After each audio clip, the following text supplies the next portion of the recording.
So, lumabas kami ngayong araw para mag-grocery. Nandito na nga kami. Medyo konti lang yung traffic. Char! Konti lang yung traffic. So, maghanap lang ng parking.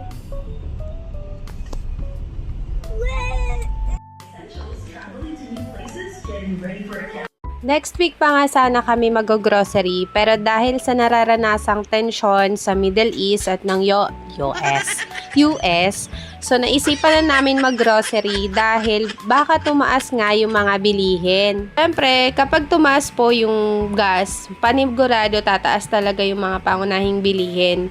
Kaya inisip na namin na mamili na nga ngayon para hindi kami masyadong mapamahal. Pat lang din naman yung binili namin dyan. Nagdagdag lang ako sa asukal. Kumuha na ako ng 3 kilo kasi baka lumobo yung presyo nun. At saka ng mantika. Hindi rin naman kami nag-hoard or bumili ng sobra-sobra. Yung angkop lang talaga sa isang buwan naming konsumo. At hindi rin kaya ng budget pag nag-panic buying kasi panic lang, walang buying. Char. He's eating na. Nagutom na siya.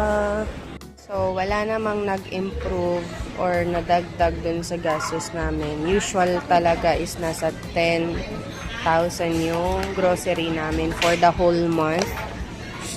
Tapos kumain lang muna kami. Galing. Katapos nga namin mamili dyan, ay hindi na rin kami nagtagal. At ito lang din naman yung sadya namin dahil may pasok pa rin yung asawa ko. At the same time ay papasok na rin sa school yung toddler ko by 3 p.m. Shut the mama, dear. I'm back stronger. I'm talking again. I'm being faster. With the tool. Ano? Much later. Bye-bye. Sayang. O, diba? Ang dami niyang alam. Kaso yung iba hindi masyadong maintindihan. Anyways, pagkahatid ko nga sa kanya, ay nagsabi yung teacher na 4:20 ay early out sila kasi may lakad daw yung teacher. Kaya naisip ko, magstay na lang at medyo sinusumpong din siya. Gusto daw niya na nandun lang ako sa loob. So, ang agenda nila ay nag-draw sila ng mga shapes pero hindi ko maintindihan yung shapes niya.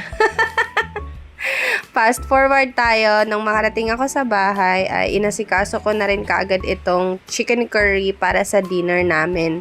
So, ayun lang. Thank you for watching. Sana yung babot kayo hanggang dito. Bye!